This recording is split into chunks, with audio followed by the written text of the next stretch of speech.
Hi hello welcome back to my channel. അപ്പോൾ ഇന്നത്തെ video എന്തെന്ന് വെച്ചാൽ ഇതേ ഒരു നമാസ് ഡ്രസ്സ് സ്റ്റിച്ച് ചെയ്യുന്നതിൻ്റെ വീഡിയോ ആണ് കേട്ടോ. ഇത് ലേസൊക്കെ വെച്ചിട്ട് നല്ല ഡീറ്റെയിൽഡ് ആയിട്ടാണ് കൊടുത്തിട്ടുള്ളത്. ഇനി ഇത് എങ്ങനെയാണ് സ്റ്റിച്ച് ചെയ്യുന്നത് എന്ന് കണ്ടാലോ. അപ്പോൾ ഈ ഒരു നമാസ് ഡ്രസ്സിൻ്റെ അളവെന്നത് 10 മുതൽ 12 വയസ്സ് ആ ഒരു വയസ്സിലുള്ള കുട്ടികൾക്കുള്ള ഒരു നമാസ് ഡ്രസ്സിൻ്റെ അളവാണ് കേട്ടോ. അപ്പോൾ അതിന് വേണ്ടി ഞാനിവിടെ യൂസ് ചെയ്യുന്നത് പ്ലെയിൻ ആയിട്ടുള്ള ക്രേപ്പ് മെറ്റീരിയലാണ്. 3 മീറ്ററാണ് ഞാനിവിടെ യൂസ് ചെയ്തിട്ടുള്ളത്. ഇതിൻ്റെ വിഡ്ത്ത് എന്നത് 40 ഇഞ്ചാണ് കേട്ടോ. ഓരോരോ ക്ലോത്തിനനുസരിച്ചിട്ട് അതിൻ്റെ വിഡ്ത്ത് ചേഞ്ചസ് വരും. ഒന്ന് 41 ഇഞ്ച് അല്ലെങ്കിൽ 42 ഇഞ്ച്, അങ്ങനെ പല ഇഞ്ചസിലും വരുന്നുണ്ട്.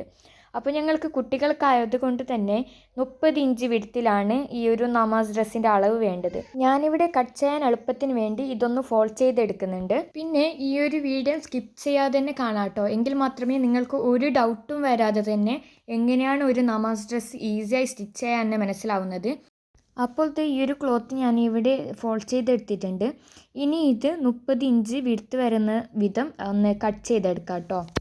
ഞങ്ങളിവിടെ ചെയ്യുന്നത് സിംഗിൾ പീസ് നമാസ് ഡ്രസ്സാണ് കേട്ടോ. അതുകൊണ്ട് തന്നെ ഫ്രണ്ട് പീസും ബാക്ക് പീസായി ആകെ 2 പീസസാണ് വരുന്നത്. പിന്നെ കൈക്കും ഒരു പീസ് കട്ട് ചെയ്തെടുക്കേണ്ടതുണ്ട്. അപ്പോൾ ആദ്യം തന്നെ ബാക്ക് പീസ് എങ്ങനെയാണ് എടുക്കേണ്ടതെന്ന് ഞാൻ പറഞ്ഞു തരാം. ഞങ്ങളിവിടെ ഹെഡിൻ്റെ ഭാഗത്തേക്ക് ജോയിൻറ്റ് വരാതെ സിംഗിൾ പീസിലാണല്ലോ കട്ട് ചെയ്യുന്നത്, അതിന് വേണ്ടിയാണ്. അപ്പോൾ ഞാൻ ഇവിടെ ആദ്യം തന്നെ ഒരു എൻഡിൽ നിന്നും 15 ഇഞ്ചോളം എടുത്തിട്ടുണ്ട്. അതായത് 30നെ 2ആയി ഡിവൈഡ് ചെയ്താൽ 15, അങ്ങനെ 15 ഇഞ്ചും പിന്നെ 1 ഇഞ്ച് മടക്കി അടിക്കാൻ വേണ്ടിയിട്ട് 1 ഇഞ്ച് എടുത്തിട്ടുണ്ട്. അങ്ങനെ ടോട്ടൽ 16 ഇഞ്ച് എടുത്ത് പിന്നെ ആ ഒരു ഭാഗത്തേക്ക് ബാക്കി വരുന്ന ക്ലോത്തിനെ 2ആയി ഡിവൈഡ് ചെയ്ത് വെച്ചിട്ട് കട്ട് ചെയ്തെടുത്തിട്ടാണുള്ളത്. ബാക്ക് പീസ് ഞങ്ങൾ ഹെഡിൻ്റെ ഭാഗത്തായി എടുക്കേണ്ടത്. ഞങ്ങൾ ഇപ്പോൾ വിഡ്ത്ത് ആ ഒരു എത്ര വിഡ്ത്ത് 30 ഇഞ്ചാണല്ലോ. അപ്പോൾ അതിൻ്റെ നേരെ പകുതി ഇഞ്ച് ബാക്ക് പീസിലേക്ക് എക്സ്ട്രാ കൂട്ടുക. ഞങ്ങളുടെ ലെങ്ത്ത് എത്രയാണോ അതിലേക്ക് പ്ലസ് ഞമ്മ എടുത്ത വിഡ്ത്തിൻ്റെ പകുതിയോളം ഇഞ്ച്. ഇങ്ങനെയാണ് കേട്ടോ ബാക്ക് പീസ് കട്ട് ചെയ്യേണ്ടത്. എനിക്ക് തോന്നുന്നു നിങ്ങൾക്ക് മനസ്സിലായെന്ന്. എന്തെങ്കിലും ഡൗട്ട് ഉണ്ടെങ്കിൽ കമൻറ്റ് ബോക്സിൽ അറിയിക്കാം കേട്ടോ. പിന്നെ ഇപ്പോൾ ഞാൻ കട്ട് ചെയ്തെടുത്തത് കൈക്ക് വേണ്ടിയിട്ടുള്ള പീസാണ് കേട്ടോ. അപ്പോൾ ഈ പീസ് എന്താണെന്ന് വെച്ചാൽ ഞങ്ങൾ 30 ഇഞ്ച് കട്ട് ചെയ്തിട്ട് ബാക്കി വന്ന 10 ഇഞ്ച് ഉണ്ടല്ലോ, അത് 2ആയി ഫോൾഡ് ചെയ്ത് ലെങ്ത്തായിട്ട് 17 ഇഞ്ച് കട്ട് ചെയ്തെടുത്തിട്ടുണ്ട്. അങ്ങനെ രണ്ടും 4 പീസായിട്ട് അങ്ങനെ കട്ട് ചെയ്തെടുത്തതാണ് കേട്ടോ. പിന്നെ ബാക്കി വന്ന പീസിൽ ഞങ്ങൾക്ക് വേണമെങ്കിൽ ഇതിന് ഒരു പൗച്ചൊക്കെ തയ്ച്ചെടുക്കാം കേട്ടോ. ഞാനിപ്പോൾ ഇവിടെ തയ്ച്ചെടുക്കുന്നില്ല. ഇനി ഞങ്ങൾ ചെയ്യേണ്ട സ്റ്റിച്ചിങ്ങിലേക്കാണ് വരുന്നത്. അപ്പോൾ ആദ്യം തന്നെ ബാക്ക് പീസ് എടുത്ത് ഒരു വശത്തെ ഇതുപോലെ ഡബിൾ ഫോൾഡ് ചെയ്ത് ഒന്ന് സ്റ്റിച്ച് ചെയ്തെടുക്കുക. അപ്പോഴത്തെ ഈ ഒരു സ്റ്റിച്ച് ചെയ്ത ഭാഗമാണ് നമ്മുടെ ഹെഡ് ഭാഗത്തായിട്ട് വരുന്നത്. അപ്പോഴത്തെ ഞാനിവിടെ സ്റ്റിച്ച് ചെയ്തെടുത്തിട്ടുണ്ട്. ഇനി ഇത് നല്ല വശം അകത്തേക്ക് വരുന്ന വിധത്തിലൊന്ന് മടക്കിയെടുക്കുക കേട്ടോ. ശേഷം ഞങ്ങളുടെ ഫേസ് എത്രയാണോ ഓപ്പൺ ആയി വേണ്ടത് അതുവരെ ഒന്ന് മാർക്ക് ചെയ്തെടുക്കാം. ഞാനിവിടെ 9 ഇഞ്ചാണ് കേട്ടോ മാർക്ക് ചെയ്തെടുക്കുന്നത്. ഒരു 10-12 വയസ്സുള്ളവർക്ക് 9 ഇഞ്ച് കറക്റ്റ് അളവായിരിക്കും. അപ്പോൾ ഞാൻ 9 ഇഞ്ച് ഇവിടെ മാർക്ക് ചെയ്തെടുത്തിട്ടുണ്ട്. ഇനി ഇത് ഞാൻ ഈ വീഡിയോയിൽ കാണിക്കുന്നത് പോലെ ഒന്ന് സ്റ്റിച്ച് ചെയ്തെടുക്കാം കേട്ടോ. അപ്പോൾ ഞാനിവിടെ സ്റ്റിച്ച് ചെയ്തെടുത്തിട്ടുണ്ട്. ഇത്രയേ ഉള്ളൂ പണി. നമ്മുടെ ഹെഡിൻ്റെ ഭാഗം ഇവിടെ റെഡി ആയിട്ടുണ്ട് കേട്ടോ. ഇനി ഇത് ഞാനൊന്ന് മറിച്ചിട്ട് കാണിച്ചു തരാം. കണ്ടോ, ഹെഡിൻ്റെ ഭാഗം ഇവിടെ കറക്റ്റായി റെഡി ആയിട്ടുണ്ട്. ഇനി ഞങ്ങൾക്ക് വേണമെങ്കിൽ ഈ ഒരു ഓപ്പൺ ചെയ്ത ഏരിയ കൂട്ടുകയോ കുറയ്ക്കുകയോ ഒക്കെ ചെയ്യാം കേട്ടോ. ഇനി ഇതിലേക്ക് വേണ്ടതെന്ന് വെച്ചാൽ ഫ്രണ്ട് പീസും ബാക്ക് പീസുമായി ജോയിൻ ചെയ്യലാണ്. അപ്പോൾ അതിന് വേണ്ടി ഞാൻ ഫ്രണ്ട് പീസ് ഇവിടെ എടുത്ത് മിഡിൽ അതിൻ്റെ വിഡ്ത്തിൽ നിന്ന് മിഡിൽ ഒന്ന് മാർക്ക് ചെയ്തെടുക്കുന്നുണ്ട് കേട്ടോ. കാരണം ബാക്ക് പീസിലേക്ക് അത് ജോയിൻ ചെയ്യുമ്പോൾ കറക്റ്റ് മിഡിലായി കിട്ടണം, ഇല്ലെങ്കിൽ അതൊരു വശത്തേക്ക് ചെരിഞ്ഞതുപോലെ ഇരിക്കും. അപ്പോൾ ഞാനിവിടെ ഫ്രണ്ട് വശം മാർക്ക് ചെയ്തെടുത്തിട്ടുണ്ട്. ഇനി ഈ ഒരു ബാക്ക് സൈഡിൻ്റെ ഈ ഒരു സ്റ്റിച്ച് വന്ന സൈഡ് ഉണ്ടല്ലോ, അതാണ് ഈ ബാക്ക് സൈഡിൻ്റെ മിഡിൽ എന്നത്. അവിടേക്ക് ഈ ഒരു മാർക്ക് ചെയ്ത 2 വശവും മിഡിലായി വരുന്നത് പോലെ വെച്ചിട്ട് 2 വശവും ഒന്ന് സ്റ്റിച്ച് ചെയ്തെടുക്കാം കേട്ടോ. ഞാൻ പറയുന്നത് നിങ്ങൾക്ക് മനസ്സിലാവുന്നില്ല എന്നാണ് എനിക്ക് തോന്നുന്നത്. പക്ഷേ ഈ വീഡിയോ കറക്റ്റ് കണ്ടാൽ നിങ്ങൾക്ക് മനസ്സിലാകും. ഒന്നും കൂടി ഞാൻ കാണിച്ചു തരാം. ഇതാണ് നമ്മുടെ ബാക്ക് പീസ് വരുന്നത്. അപ്പോൾ ഇത് സ്റ്റിച്ച് ചെയ്തെടുക്കുമ്പോൾ ഞങ്ങൾ പ്രത്യേകം ശ്രദ്ധിക്കേണ്ടത് നല്ല വശം ഉള്ളിലേക്ക് വരുന്നത് പോലെ ആയിരിക്കണം കേട്ടോ സ്റ്റിച്ച് ചെയ്യുന്നത്. അപ്പോൾ ബാക്ക് പീസിലേക്ക് ഈ ഫ്രണ്ട് പീസിൽ നമ്മൾ മാർക്ക് ചെയ്ത ആ ഒരു പീസും ഒന്നിച്ച് വരുന്നത് പോലെ വെച്ച് ഒന്ന് സ്റ്റിച്ച് ചെയ്തെടുക്കാം. അപ്പോൾ ഇങ്ങനെ എടുക്കുമ്പോൾ നമുക്ക് നല്ല ലെങ്ത്ത് കൂടുതലായിട്ട് തോന്നിയിട്ടുണ്ട്. അതുകൊണ്ട് ഞാൻ കട്ട് ചെയ്തെടുത്തിനായിരുന്നു കേട്ടോ. അതെനിക്ക് വീഡിയോയിൽ കാണിക്കാൻ മറന്നുപോയി. അപ്പോൾ നിങ്ങൾ ആദ്യം തന്നെ ലെങ്ത്ത് എടുക്കുമ്പോൾ ബാക്ക് പീസിലേക്ക് ആദ്യം ഒരു 16 ഇഞ്ചസ് പ്ലസ് 53 ഇഞ്ചസ് എടുക്കാം. ഫ്രണ്ട് പോർഷന് 53 ഇഞ്ചസ് എടുക്കാം. ഓക്കെ, അപ്പോഴത്തെ ഞാനിവിടെ സ്റ്റിച്ച് ചെയ്തെടുക്കുന്നുണ്ട്. ഇനി ഞാൻ ഈ ഒരു ഫ്രണ്ട് പീസിലേക്ക് ഒന്ന് ലേസ് വെച്ച് കൊടുക്കുന്നുണ്ട് കേട്ടോ.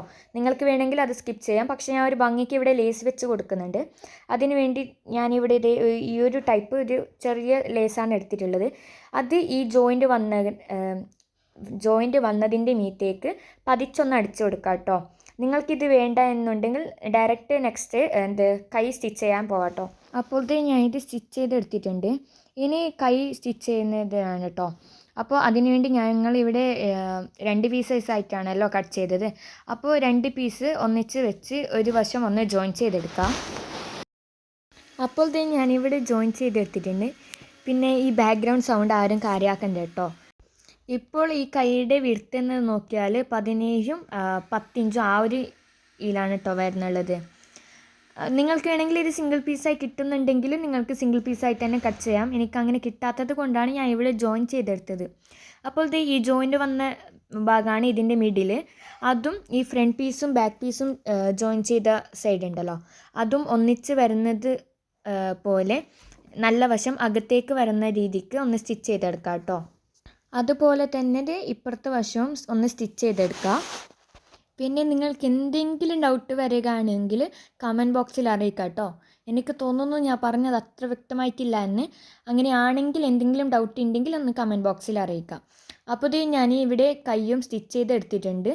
ഇനി ഇതിൻ്റെ കൈയുടെ താഴ്വശത്തേക്ക് എലാസ്റ്റിക്കാണ് ഇട്ട് കൊടുക്കുന്നത്. അതിന് വേണ്ടി താഴ്വശം 2 മടക്കി അടിച്ചതിന് ശേഷം എലാസ്റ്റിക് ഒന്ന് കോർത്തെടുക്കാം കേട്ടോ. അതൊന്നും ഞാൻ ഇവിടെ വീഡിയോയിൽ കാണിക്കുന്നില്ല. അപ്പോൾ ഞാൻ എലാസ്റ്റിക്കിനായി എടുത്തിട്ടുള്ളത് 8 ഇഞ്ചാണ് കേട്ടോ. ഒരു 7.5-8 ഇഞ്ചോളം നിങ്ങൾക്ക് കൈക്ക് വേണ്ടി ഇലാസ്റ്റിക് കട്ട് ചെയ്തെടുക്കാം. ഇനി നിങ്ങൾക്ക് ഇതുപോലെ ഇലാസ്റ്റിക്കായി വേണ്ട എന്നുണ്ടെങ്കിൽ അങ്ങനെ തന്നെ ഫോൾഡ് ചെയ്ത് ഒന്ന് സ്റ്റിച്ച് ചെയ്തെടുക്കാം കേട്ടോ. അപ്പോൾ ഞാനിവിടെ ഇലാസ്റ്റിക്കൊക്കെ ഇട്ട് നല്ലതുപോലെ ഒന്ന് സ്റ്റിച്ച് ചെയ്ത് സെക്യൂറാക്കി എടുത്തിട്ടുണ്ട്. പിന്നെ സ്റ്റിച്ചിങ്ങിൻ്റെ വീഡിയോ ഒന്നും ഞാൻ ഇതിൽ എടുത്തിട്ടില്ല, കാരണം അവിടെ ലൈറ്റിൻ്റെ പ്രോബ്ലം ഉള്ളതുകൊണ്ട് വീഡിയോസൊന്നും കറക്റ്റ് കിട്ടുന്നില്ല. അതുകൊണ്ടാണ് ഞാൻ സ്റ്റിച്ചിങ്ങിൻ്റെ വീഡിയോ എടുക്കാത്തത്. അപ്പോൾ ഇനി ഇതിലേക്ക് ചെയ്യേണ്ടത് നല്ല വശം അകത്ത് വരുന്നത് പോലെ വെച്ചത് 2 ഭാഗവും ജോയിൻ ചെയ്തെടുക്കാം.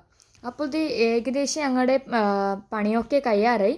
ഇനി ആകെ ഇതൊന്ന് ജോയിൻ ചെയ്തെടുക്കാനും താഴ്വശം ഒന്ന് മടക്കിയെടുക്കാനും പിന്നെ ഹെഡിൻ്റെ ഭാഗത്തേക്ക് ഒരു ഇലാസ്റ്റിക് വെക്കാനും മാത്രമേ ഇനി ബാക്കിയുള്ളൂ. അപ്പോൾ ഇനി ഹെഡിൻ്റെ ഭാഗത്തേക്ക് ഇലാസ്റ്റിക് വെക്കാൻ വേണ്ടി ഞാനിവിടെ 2 ഇഞ്ച് വിഡ്ത്തിൽ വരുന്ന ഒരു പീസ് എടുത്തിട്ടുണ്ട്. കുറച്ച് ലെങ്ത്തിൽ തന്നെ ഒരു പീസ് എടുത്തിട്ടുണ്ട് കേട്ടോ. ഇനി ഇത് 2ആയി ഒന്ന് മടക്കിയിട്ട് സൈഡ് വശത്തൊന്ന് സ്റ്റിച്ച് ചെയ്യുക. ശേഷം അത് മറിച്ചിട്ടിട്ട് ഇലാസ്റ്റിക്കും അകത്ത് വെച്ച് ഹെഡിൻ്റെ ഭാഗത്തായി സ്റ്റിച്ച് ചെയ്യാം കേട്ടോ. അപ്പോൾ ഹെഡിൻ്റെ ഭാഗത്തൊക്കെ ഞാൻ ഇവിടെ സ്റ്റിച്ച് ചെയ്തെടുത്തിട്ടുണ്ട്. എല്ലാ താഴ്വശം ഒന്ന് ഫോൾഡ് ചെയ്തെടുത്തിട്ടുണ്ട് കേട്ടോ. അപ്പോൾ ഹെഡിൻ്റെ ഭാഗത്തേക്ക് ആ ഹെഡ് കറക്റ്റ് ഒന്ന് സെൻറ്ററാക്കി മടക്കിയ ശേഷം 4 ഇഞ്ച് വിഡ്ത്തിലാണ് കേട്ടോ ഞാൻ ഈ ഇലാസ്റ്റിക് വെച്ച് കൊടുത്തിട്ടുള്ളത്. ഇനി ഇലാസ്റ്റിക് കുട്ടികൾക്കൊക്കെ നല്ലത് ഇലാസ്റ്റിക് തന്നെയാണ് കേട്ടോ, കാരണം അവർക്ക് കെട്ടാനൊന്നും അറിയില്ലല്ലോ. അതുകൊണ്ട് കുട്ടികൾ നമാസ് ഡ്രസ്സിൽ എപ്പോഴും ഇലാസ്റ്റിക് വെക്കുന്നതായിരിക്കും നല്ലത്. അപ്പോൾ ഇത്രയുള്ള ഇന്നത്തെ വീഡിയോ. വളരെ എളുപ്പത്തിൽ തന്നെ ഞങ്ങൾക്കൊരു നമാസ് ഡ്രസ്സ് സ്റ്റിച്ച് ചെയ്യാവുന്നതാണ്. അപ്പോൾ എൻ്റെ വീഡിയോ ഇഷ്ടപ്പെടുകയാണെങ്കിൽ ഒന്ന് ഷെയർ ചെയ്തെടുക്കണം കേട്ടോ. പിന്നെ നിങ്ങൾക്ക് ഉപകാരപ്പെട്ടു എന്ന് തോന്നുകയാണെങ്കിൽ ഒന്ന് സബ്സ്ക്രൈബും ചെയ്യണേ. So that's it for today. Bye bye.